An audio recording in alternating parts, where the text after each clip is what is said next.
Bismillahirrahmanirrahim. Baik, langsung saja. Di sini saya akan membahas mengenai peranata busana atau fikih al-libas.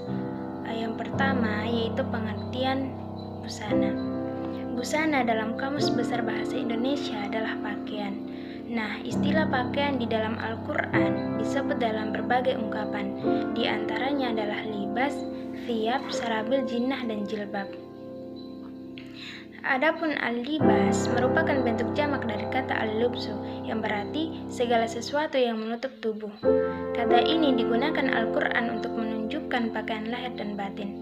Yang kedua, al-thiyab merupakan bentuk jamak dari kata al-thawbut yang berarti kembalinya sesuatu pada keadaan semula, yaitu tertutup. Yang ketiga, as-sarabil yang berarti pakaian apapun jenis bahannya. Yang keempat, jinnah. Secara bahasa, al-jinnah artinya perhiasan dan keindahan. Al-jinnah digunakan oleh Al-Quran untuk merujuk pada pakaian yang indah dan bagus. Yang kelima atau yang terakhir yaitu jilbab. Ada dua pendapat mengenai pengertian jilbab di sini. Dalam Al-Quran menyebut kata jilbab untuk menunjuk pada pengertian pakaian khusus yang dipakai oleh kaum perempuan, yaitu pakaian panjang yang menutup seluruh tubuh kecuali muka dan telapak tangan.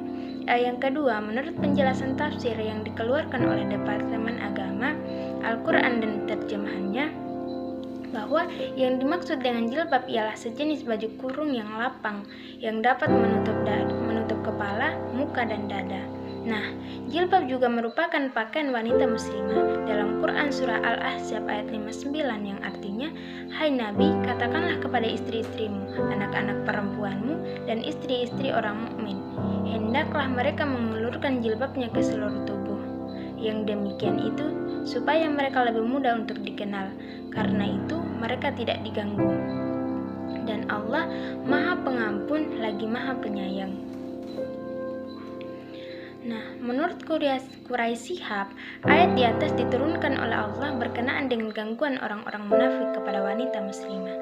Gangguan tersebut diterima karena identitas kemuslihan mereka tidak jelas. Yang kedua, fungsi dan tujuan pakaian. Yang pertama yaitu sebagai penutup aurat atau al-gawat. Yang kedua sebagai perhiasan. Yang ketiga sebagai perlindungan. Yang keempat sebagai petunjuk identitas. Nah, yang ketiga, kriteria dan adab berpakaian. Yang pertama yaitu tidak jarang dan ketat.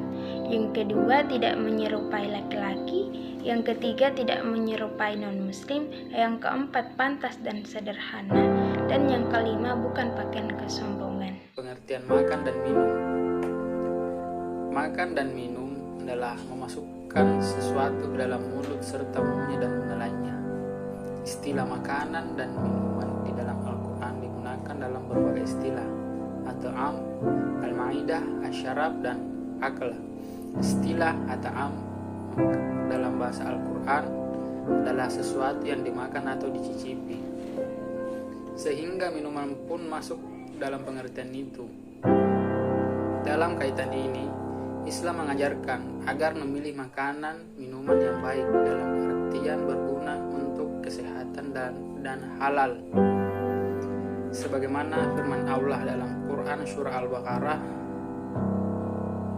ayat 172 yang artinya, "Hai orang-orang yang beriman, makanlah di antara rezeki yang baik-baik yang kami berikan kepadamu, dan bersyukurlah kepada Allah jika benar-benar kepadanya kamu menyembah." Prinsip-prinsip makanan dan minuman.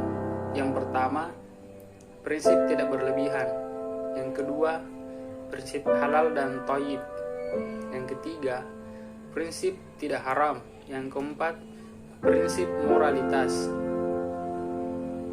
Makanan dan binatang yang halal. Yang pertama, binatang air. Yang kedua, binatang darat. Yang ketiga, burung dan binatang bersayap. Yang keempat, makanan yang lezat dan baik. Makanan haram. Yang pertama, ada nas Al-Quran atau hadis yang melarang. Yang kedua, sebab disuruh membunuhnya. Yang ketiga, sebab dilarang membunuhnya.